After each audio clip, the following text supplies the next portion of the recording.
Hello. Thanks for taking the time to take a look at this District 1180 Foundation Team presentation. I'm Paul Cotton, and I hope you find these slides informative and useful in helping to explain all that you need to know about Foundation District Grants. During the next 10 minutes, I'll recap on how district grants are funded from the Rotary Foundation, how they differ from global grants, the requirements from a project perspective, and the process of applying for and governing your grant project. The Rotary Foundation is a primary source of funding for Rotary's humanitarian activities, and in particular, as it relates to this presentation, district grants. Unlike a global grant where you need to align to one of the 6 areas of focus, so long as your district grant project aligns to the overall mission of the Rotary Foundation stated here, it's eligible to be considered for funding. It's important to explain how district grants are funded from within the Rotary Foundation, as the extent to which we can fund district grant projects is dependent on our donations as members, clubs and the district. Our foundation is supported through 3 main funds: the Polio Plus Fund, dedicated to global polio eradication, the Annual Fund, which is the primary source of funding for foundation grants and activities, and the Endowment Fund, which supports Rotary Foundation into perpetuity. Because the Annual Fund supports district grants, you should consider this when making donations to the Rotary Foundation.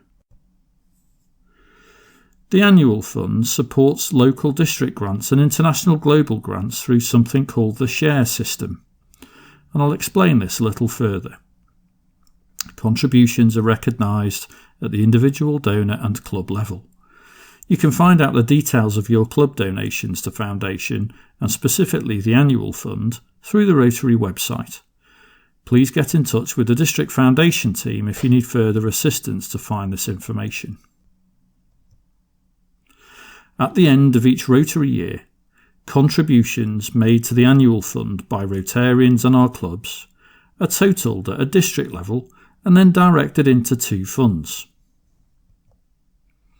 50% is credited to the district designated fund and 50% is credited to the World Fund. The Rotary Foundation uses the World Fund portion to pay for global grants and programme opportunities available to all Rotary districts. The Rotary Foundation's funding cycle makes district contributions, or DDF, available for use 3 years after they're received. The 3-year cycle gives districts time to plan projects and activities and allows the Foundation to invest the contributions made. Our district can use up to 50% of the fund for district grants. The remainder may be used for global grants or be donated to Polio Plus, Rotary Peace Centres or other districts as an example. So from this you should appreciate the importance of donations to the Annual Fund so that we can continue to provide district grants into the future. So now let's take a look at the differences between district and global grants. The Rotary Foundation offers grants that support a wide variety of projects, and there's 2 types of grants available: district grants and global grants. District grant funding comes back to us as a block grant from the Rotary Foundation each year. The application process is governed by the district, with the amount available dependent on the number of grants applied for by clubs in any one year, and limited by the total DDF available for these grants. Global grant funding, on the other hand, comes from a combination of support from the World Fund, DDF and cash contributions. The grant process is supported by the district, but governed by the Foundation themselves. Global grants will be covered in more detail during a separate presentation.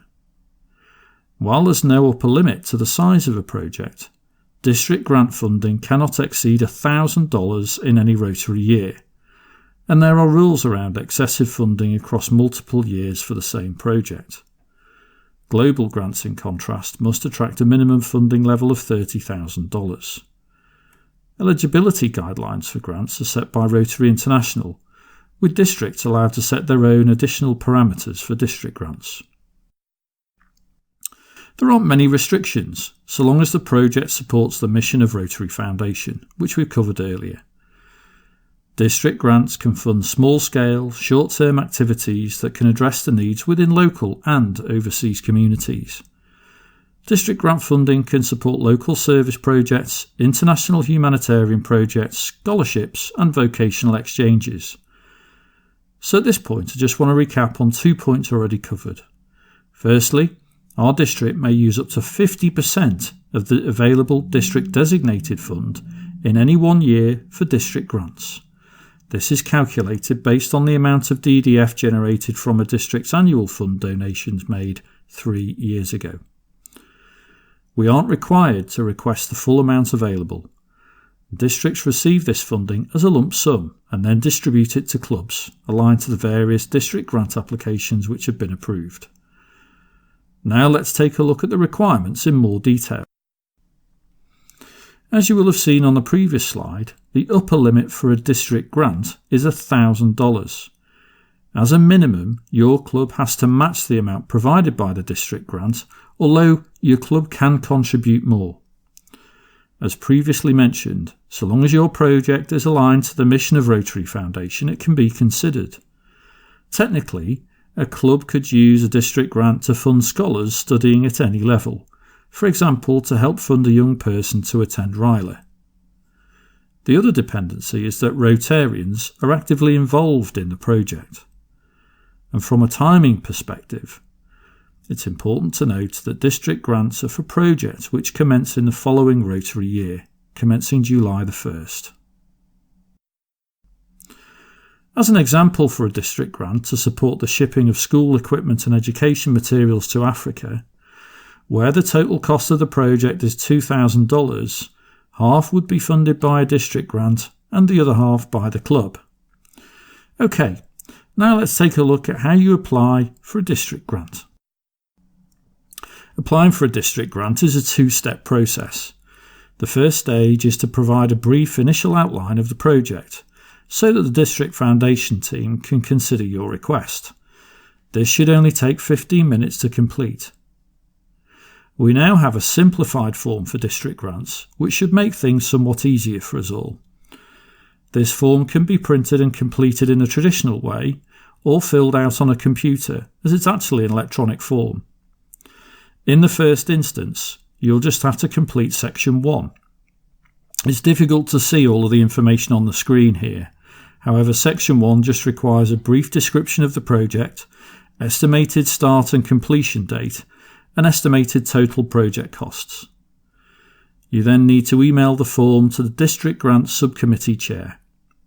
Your project submission will then be reviewed by the District Foundation team, who will then accept, decline, or require more information about your project.